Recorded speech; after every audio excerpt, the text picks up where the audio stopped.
This is going to be a fun Elite Recruiter podcast. I have a special guest with me, Nate Gray, who at the age of 25, he went from working in a basement within 2 years having a seven-figure recruitment business and now living on the beach of Santa Monica from the power of having a recruiting company. So Nate, definitely welcome to the podcast. Excited to have you on. What's up? What's up? Happy to be on, man. I'm excited. I like podcasts and all that. So let's just jump in. Like, how'd you even get started with recruiting? So, how I got started recruiting. Well, I used to do this stuff like on a very small level before I even found out that this was actually like a thing. So prior to this, I had a production studio, and we used to just make like 3D renders and like little advertisements for little small businesses and like musicians and whatever. And I had a little team. It was like five of us, two US based, and then some people out of Brazil. And at that time, I was like maybe like 19. And what's funny about this too is like it's funny how I find people all these jobs, but like I've never actually had like a real job of my own. Like I worked at like Wendy's and like solar panels, but like I've never had like a real job. But Wait. Hold on a second. Hold on a second. You were 19 and you employed your own team. yeah, dude. Like, and this is the cool part about this stuff too. Like everything that I've ever done, I've vlogged it just for stuff like this. Like, I think I sent you like in the message when you first asked me, you was like, yo, I want you to come on. I'm like, all right, bet. And I just start like literally every single thing I've done, even for me, like being in these little jobs and like working on my business while I'm at the, like literally everything is like documented and like vlog. Cause I used to watch a lot of like Gary Vee and stuff, and he used to always be like, "Oh, like vlog your life." So I'm like, "All right, bet." So I just started just vlogging every fucking thing, and Well, and I'll just say, like, one of the videos you shot me of when you started your recruiting company, it looks like you were in a basement with a blow up mattress and that you're sitting there banging out phone calls. hell yeah, bro, like hell yeah, like I was down there, and I even wanted to get a backstory on this shit. So I had a production thing, and in the midst of that, people who used to just ask me like, "Hey, like you know a photographer or whatever, or you know like a video person?" I used to be like, "Yeah," and I used to just like shoot them something, be like, "Hey, throw me $100 or something like that." You know what I mean? Like, and I was recruiting, but I didn't know that like this was like a thing people paid thousands of dollars for. Also, like I used to do this stuff for free too. So like people used to just ask me for people, I used to send them. And then one day I was on YouTube late at night and this ad came across, and there was this dude named Ben Nader. Rest in peace to him because I think he actually passed away, but rest in peace to him. You know. But I came across his thing, and I'm like, this is what I already been kind of like doing. And then plus other people in the past are kind of like hinted at it as well. Like, dude, you know what you're doing right now? So I'm like, all right, bet. So I'm gonna just go full in, all in, and then I just started diving into all information and whatever, dude. Like, just kind of like going at it. And mind you, too, when I say the production studio stuff too, it wasn't like a massive production studio where like I'm making millions of dollars.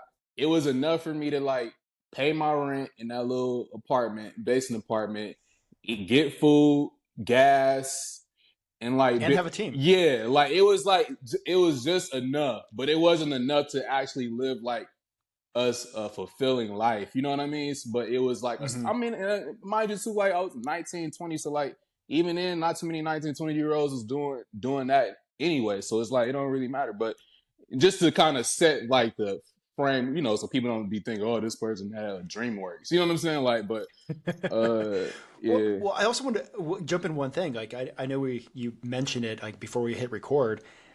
You know, at that age and what you were doing, you couldn't afford some of these training programs, so you just went and Oh, learned. even speaking of Ben Nader, he kicked me out of his group because I was asking too many questions. he kicked me out. I probably almost, and even this group that I'm in right now, I almost probably got kicked out of this group too because I used to be asking so many questions, like literally so many questions, dude, and like people would just be answering them or whatever because that's all I had. Also, even podcasts like this, it's this other podcast that I used to watch because mind you, I was digging in on everything. And what I did was I just looked at every single guest and just started reaching out to all of them like, hey, like, in exchange for I didn't have anything to offer. I'm just like, hey, I'll work for you for free if you showed me how to do this. And some of them actually responded. Some of them actually responded. I'm still in contact with them to this day. And like that's how I used to like get info. I used to just reach out to people, like just literally just reach out to people who I've seen done big stuff. And then even those people that helped me back then, I paid them back. Like for example, guy that I just mentioned, I sent him a referral for like MasterCard. It was like a MasterCard in, right? And that's a huge account, right? So Mm-hmm. like, cause it was some dude that I used to work with at like a startup. It was like one of my first clients, and then he ended up getting hired at like MasterCard or whatever. And then I'm like, yo, like you helped me back then. Hey, this is so and so. You know what I'm saying? So like Mm-hmm. any type of free resources I could use, I would dig in on that. Any type of like any type of free resources I would use, I would dig in on that. Also, I'm not afraid to ask questions. I don't give can I curse on here? You could Oh, guess. so I don't give a fuck like what people gotta say. Like, because mind you, I'm focused on what I'm trying to do. So you can say whatever fuck you want to say, and I'm gonna just go and make sure I get to where I gotta go. While I'm asking, I'm still giving. And that's another thing too. Like even when I'm diving in, I'm still figuring out how I can give back. And one of the biggest things I could have back then was just my time. So I will offer my time to people. Now I actually know a few little things. Now I can give like little nuggets back. So like a lot of asking, bro, a lot of free resources, a lot of reaching out to people, and yeah. Well, and real pause. Like, I almost sounds like you're all on top of all that. You're also doing a lot of action. Hell yeah. I would literally day and night, like literally day and night, like be up, and I even vlog all of this, dude. Like be up day and night, knocking out cold emails, like calling people, like a lot of shit, dude. A lot, like a lot. And that's like the one thing I have seen with like at least like within some of the online communities, a lot of people like asking questions, answering stuff. But like after they ask a question, I don't think that they're most of the time they're taking and doing any action after it. Yeah, yeah. And that's on them, because I'd be happy that they ask the questions, because I'm just use the answer they got and start doing it for my own shit. So like, but that is true though. Like a lot of people, don't really like, take action or whatever. But Okay, so just jumping in, your niche is like within the media space, cr- which is kind of cool. Like that's your background too. But is that how you decided the media space as your niche? creative. I do creative recruiting. So I didn't include like media marketing or whatever. Hmm. Honestly, is I fell into that because it's just what was more I attractive to me. Like it just was more interesting to me. Because mind you, I had got like a tech client, and they had me doing like UX designer, like product, and I'm like, dude, I don't know this. And that's not even the thing. It's like not even the fact that I don't know it. It's like I'm not that interested in it. So it's like, what am I actually like interested in? I just started reaching out to them people that I was actually interested in. So yeah, and that's how I did that. Just straight interest, man. I love that as a piece of advice when people are looking at or talking or asking about niches. Like, what's your interest? Literally, because dude, you can make a lot of money in any niche. Like literally, every niche needs recruitment. I mean, I'm not saying everybody gonna be a multimillionaire in every single niche, but a lot of people don't even want to be a multimillionaire. A lot of people just want to have a couple of good checks and be able to take care of their family. So it's like, you can dive in anything. I mean, hell, literally anything. It's jobs for everything. So like, Well, and here's actually a question I want to ask you. Like, looking at kind of like your experience of how you've grown your business, was there a point that just where things just clicked or shifted mentally for you that you went from like, yep. you know, you know where I'm going? I'll let you finish, but go ahead. Going from like just like slow solo, figuring this out to now you have a team of what, five? You know, I'm gonna tell you.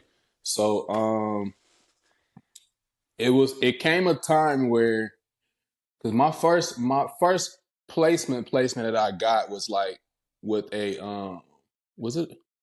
It was with a design studio, and then I had some other ones that came in with, it was like over $100,000 with a gaming studio.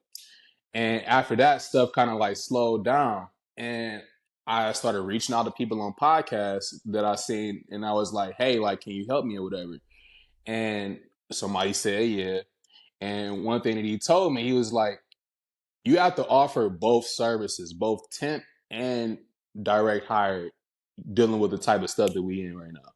So, and he has sold multiple agencies. One he sold for like $20 million. So he was like, "You have to offer both." And I was like, just offered, "Hey, I offered direct hire, or I only offer this." He was like, "No, you have to offer both." So that was one thing. When I started offering both solutions, stuff skyrocketed. I got more responses on my cold emails, like a lot of stuff. Like when I started offering both solutions. Um, Another thing too is uh, I came across this guy, and this is a course that I paid for. It was like $30. It was this dude. He had this thing called Win-Win Hiring, and he's like Mm-hmm. some big recruitment dude. And because one day I started thinking, I'm like, there's only so many LinkedIn profiles that I can actually reach out to. And one day I'm going to spam all of them. Because mind you, before I was just literally just spamming people with the same message. And I'm like, one day I'm going to eventually run out. So I'm like, I need to figure out like how to get around that. Also, too, people kept like feeling like I'm some like disposable person that they can just like talk to like any type of way, or like just think that they can just say anything to. And I needed a way to actually position myself in a way where I'm the nugget, like I'm the Mm-hmm. key in every situation. So like what I started doing was well, not what I started doing, what I learned from that course from that person. I like to give people their credit, but was when you first reach out to people, it's all about like opening up a conversation with them. So I'm not like, "Hey, I have this job for you." I'm like, "Hey, I do XYZ. I can help you out with XYZ. Maybe we should chat and get to know each other." Right. And then when I started framing things like that, when I got on calls with people, it was less tension. It was like more of a regular conversation. Also, they just started spitting me out referrals. I remember I was doing a copywriter role one time for this experiential marketing agency, and every single call that I got on, I was getting like 5 referrals off of every single call. Qualified people, local people, just because I was opening up the relationship like that. You see what I'm saying? So like Mm-hmm. those two things, number one, like uh offering both solutions, and then secondly, which is I think I posted in the Facebook group and they all got mad about it, but like opening up a conversation like that, and then doing things like that, that's what really like skyrocketed. And now there is a point where you need to like sell, you see what I'm saying? Mm-hmm. But the beginning of establishing a relationship with somebody is, I've learned, is that's like the best way, and it gives you like more referrals. So like those are the two major And that's things. what almost every single guest talks about, the relationships that they make with their clients is what's it really helped them develop their big business. And I mean, I, any hiring manager probably gets flooded with just generic emails all the time. You got to do something absolutely different. Hmm. I offer the hiring manager. I tell the hiring manager I can help you find a job, just so they don't think that I'm some person that they think is.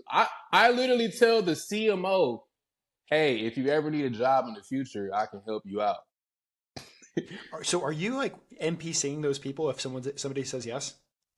I mean, sometimes. Okay, So cool, like, awesome. so everybody can get a job. Everybody can. Hmm. So like, and that's how I like to position stuff. I can help you recruit, and I can also help you find a job. And yeah. So So the way that your current company is set up, you have part of your team's here in the U.S., part of your team is overseas. What is the future of your organization, and what are you building? so imagine I want to build a global community that just so happens to support HR. So here's what I mean by that. Here's what I mean by that. I do not want my staffing company to feel like a staffing company. I want it to feel like a community, people. Because to be realistic, every person that you reach out to is not going to get a job from you. It's just too many people and not enough jobs. But I wanted to make sure that every person I actually talk to gets something out of working with STEM staffing, right? So now this isn't even just like job related stuff. I mean, like meetups, even like little lounges. I want to open like even lounges where people can literally sit and work. You see what I'm saying? Hmm. Like it's a lot of different stuff that is going to be like involved with this thing, and stuff that's actually even happening. Even when it comes to like meetups, I do meetups now, C-suite meetups, creator director Yeah. meetups, a Actually, lot of. talk about that real quick. So like this is a big thing. Like the meetup and networking event game is so great because number one, it gives you an opportunity to meet people in person. Also, it positions you in a position of power because people know you have the keys. So, like, say for example, I want to work with advertising agencies, and then I host meetups that only the brands they want to work with can get in. They're going to literally like do anything to be in there. You see what I'm saying? So like, and then also, it's a way to meet people in person. It's a way to be able to hold the keys, and also it's a community thing as well. You see what I'm saying? So where people can from other industries or other spaces can meet people. You see what I'm saying? So like, Oh, and I love that because actually in DC I used to host some like leadership dinners. yeah, yeah, and that's that type of stuff. That type of stuff is like is super super cool. Like, and a lot of it you can do for free, and a lot of places will let you like. It's a bar up the street from my house that lets people do networking events in there all the time because they know people are going to buy drinks. So like, um, so yeah, like meetups, doing a lot of that, and having C-suite people come through, uh, creative directors, whoever come through, and also I make them highly curated too. So because another problem with these networking events is like sometimes you go there and you meet people that provide no value to you. So like I make sure they're curated. So if there's a creative director from an advertising agency there that services healthcare brands, I want to make sure that there's a creative director from a healthcare brand that they could possibly meet. So like that's how I kind of like curate them and stuff. But like saying that to say, as far as like my agency, it's gonna be a community that just so happens to offer HR solutions. That's how it's gonna feel. So it's going and I feel like that's going to position me like and mine just a long-winded answer, but I feel like it's going to position me so crazy because eventually I want to sell my agency. So I feel like it's going to position me so crazy because you know whoever buys this thing is going to be buying an actual brand. Like when they buy it, they're going to buy a brand, a community, and a referral machine. That's what they're going to buy: And a community, a brand, and a referral machine. And that, and that works like so well in the creative space too. yeah, hell yeah. Well, that kind of goes into like some of the another question I was going to ask you. You know, it sounds like you're putting on events. It sounds like you're curating special like networking groups. What is a good way for a recruit? What do you think is a good way for recruiters to gain new business in 2023? Um, does it have to be like a new way that people don't already know? No, what do you whatever you think is working. Okay. Number one, the OG of OGs is cold email. So cold email. A person that people need to look up and learn cold email from is this guy named Alex Berman. This is actually a friend of mine, internet friend of mine.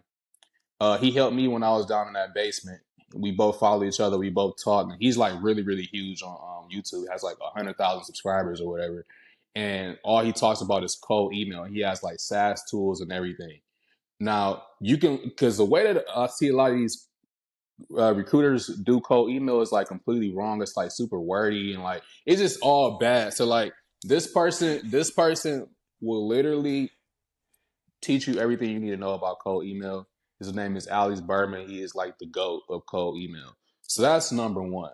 Because I mean, just basic. You send out 1,000 cold emails, you're gonna get a client. You're gonna get clients. So like that's number one. The second thing I would say, which people, a lot of these older people don't wanna agree with, is social media. Social media content. A lot of these people, they say, oh, social media content doesn't work, or social media, whatever isn't. No, just the shit that you're putting out sucks. Now, I'm not saying that everything that I put out is like going crazy, crazy viral, but I get a lot of inbound off of my social media content. And now that I have enough like runway and like a little breathing room to kind of dial in on it, now I'm about to really like dial in on it to the point where like my shit can be going like viral, because you got to think people spend more time on social media than they do in their email account. So, That is so if true. you're constantly in front of their face, and especially if you know how to run paid media, now and this is another thing too. A lot of these agencies aren't running paid. I've never really seen a paid advertisement from a staffing company before. Like really not ever. So like paid paid media, paid media and social media content, that's going to be like super, super, super crucial, especially with AI and stuff like that coming out. And now people can type in who is the best uh creative staffing agency, and they're gonna pick for you. Now this content shit is really, really gonna matter. Like really, really, really gonna matter. So I would say number one is the cold email. Obviously, look up that guy Alex Bartman. He's had multiple exits, done a ton of stuff, and then social media content, which a lot of the older people, they don't want to listen, but they will eventually. Because I'm now, even with the social media stuff, I'm vlogging the social media growth too. So when they see my shit hit 100,000 followers, right?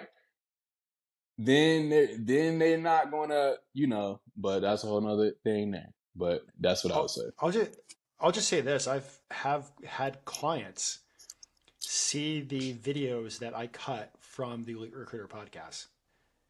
It somehow shows up in their feed. They're not friends with me on TikTok or Instagram. It just pops up in their feed, and they're like, "Oh, Benjamin knows his shit." Exactly. Exactly. And a lot of it too, even kind of digging on the social media stuff. I mean, the basics of it is you just staying in front of their faces. It just gives you an opportunity to stay in front of people's faces. If you're connected with them on LinkedIn, or if you're connected with them on Instagram or whatever, you can stay in front of their faces. Even if you're not talking about something that even benefits them really. You know? Even if you're talking Mm-hmm. about soccer, I don't know. You know what I'm saying? But now imagine if, and even with this podcast, it'll this podcast right here will convince somebody that recruiting, but that isn't even really benefiting them either. Now imagine if they're a creator director and then you're putting out content about creator direction, and then they're consuming that on a daily basis. I'll So just say it's this. I think you hit a point right there. I think podcasting is like could be easily be a secret weapon for business development in 2023. I had a podcast I put together for the Web3 space just because I wanted to explore it.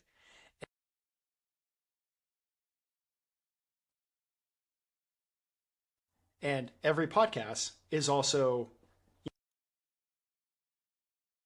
for LinkedIn. You can have short videos for TikTok and Instagram and LinkedIn. But yeah, it just one podcast episode that could be 30 minutes long gives you so much content for a good month. Yeah, exactly, exactly. So and even with that content too, it's another community play. It's another community, because I'm all about community, man. Because that's how you get the referrals. So like I'm all about community. So putting out that content is just another community play, man. So yeah. But that's my answer to that. Awesome. So, want to jump into what I call the quick fire questions. Um, what advice would you give to a brand new recruiter that's just starting off in the industry in 2023? Number one, your marketing campaigns are working. You just haven't reached out to enough people. So the pool of people that you reached out to isn't large enough. So so that's the first thing. So people think if they reach out to 50 companies that that's enough. That's not enough. Like, unless they're like extremely, extremely warm leads, like meaning they're already kind of ready to buy. You need to reach out to 1,000 companies. And 1,000 companies is not that hard to do. That's 100 companies a day. I mean, you can do that in 10 days. I did that in 10 days. So, like, reach out to 1,000 companies and just keep the message very plain and simple. Hi, custom message to that person. I offer this. It costs this. I can help you do this. Let's talk. And then just follow up like 4 times. Somebody's going to answer. You don't even need to get creative. Say you like their company. Hi, I love Nickelodeon. I offer recruitment services. They cost this amount. I do this. Let's talk. And then follow up like 4 times. And do that for 1,000 companies. You're guaranteed to get somebody to respond to you because it's just a matter of odds. If you knock on 1,000 doors, somebody's going to end up answering one. So it's just an odds game. It's not even like a conversion or whatever technical game. It's just odds. So first thing for starting recruiters is your marketing campaigns are working. You're just not reaching out to enough people. So start out with 1,000, and I can guarantee you somebody's going to respond to you. It's just a matter of odds. The next thing I would tell um, a beginning recruiter is, you can find candidates via job ads. So I remember somebody told me, they were like, "Oh, job ads, you can't find people in a job ad that if you post a job ad on LinkedIn. You can run a paid job ad for like $5 a day, get like a zillion candidates, and somebody in there is going to be qualified for that job." I literally just placed the person. I had a 30, no, no, no, no, no. In January, I placed the person, $60,000 commission, design manager, job ad, completely qualified from top to bottom. So that's the second thing. You can find your candidates via job ads. I used to think I used to have to reach out and try to find passive people 24/7. It's like, no, you can post a LinkedIn job ad. People will apply and you can pluck them out of there really quick and get them to roll. You know what I mean? So, and that's the second thing I would say. And the last thing I would give a beginning recruiter is uh, that tip too, like opening up conversations instead of like pitching people jobs. And that's it. Awesome. And this is going to be the same question, but for people that have been around the block like a decade or two. What advice would you give them to win Social in 20? media. So a lot of these people, they like, and mind you, I give them their credit. I give them their credit because I mean, a lot of these dudes, they didn't build like $1 zillion agencies, exits, like, they're just proven. But a consistent thing amongst all of them is the lack of social media like appreciation and like knowledge behind it. A lot of them don't know what the hell they're doing. I mean, you tell them, ask them what a selfie is, they probably wouldn't be able to tell you. So like, I would say social media is like a really, really big thing that I would tell, the big dogs to do is to focus a lot on that. And also another thing I would say is that community thing too, because to be realistic, a lot of people don't like recruiters, and a lot of people feel like staffing companies cheat them on their fees and everything too. So like, I feel like community is a big play and will help them build a better reputation in whatever market they're in too. Because look at, mind you, I try to follow the biggest people in the space. And when I look at them, like they're not doing it. And even if I ask people who work for them, they're not doing it. So like, that's what I would say. Social media, community. Awesome. So the next question I have for you is there a book that's had a huge impact on your career? Blue Ocean Strategy. Okay. So, have you heard of this book? I have heard of it, but go ahead and talk about it for the listeners.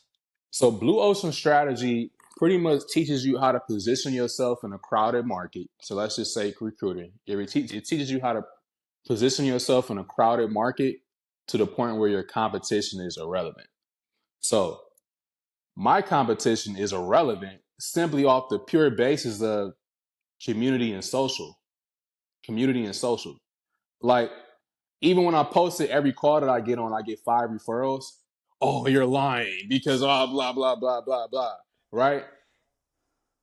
That just goes to show you like exactly what I'm talking about. So a blue ocean for me is like social and community because I want to get to the point where I don't even have to recruit anybody. I can just post this job is here, and then people will just start referring me people. That's how I want. That's how the end game of how I want it to be. As of right now, I have to ask people, right, and they all do it. But I want to get it to the point where I just say this is the job that's going up, and people start referring people because you even see like say if you post, say if you post, no, say if you see like the CEO of Netflix posts, hey, we have a new designer role open. A zillion people are going to start referring all of their friends, right? But that doesn't Mm-hmm. necessarily happen in the staffing space, really. Unless you're like a really popular person and people kind of like you. You know what I'm saying? So like Mm-hmm. I want to get it to that point. So a blue ocean in my space is social and community, right? Okay. That's like a blue ocean. And there are a ton of other blue oceans that people probably know that I just don't know about. But that's what that book pretty much talks about. Um Well, let me kind of ask you this question too. oh yeah, wait, wait, Yeah. wait. And I Oh, want to give an okay. example of a blue ocean. IKEA. That was a big example in that book. IKEA. So IKEA is a furniture store, but you just got to put your own shit together. And that was their blue ocean, right? So they can compete with all these different furniture stores because simply they don't put the furniture together. You see what I'm saying? So like, and it's a lot of other different blue oceans that you can pretty much read about in that book. But that was a good book. Well, and I'm going to ask this question, and I probably should ask it for everybody, but you're younger. There's many ways to learn. Is there something else that's really helped you along your learning journey? Doing and asking, Okay. doing and asking, bro. Like literally doing and asking, man. Like number one, don't be afraid to ask questions. Like don't be afraid to sound stupid.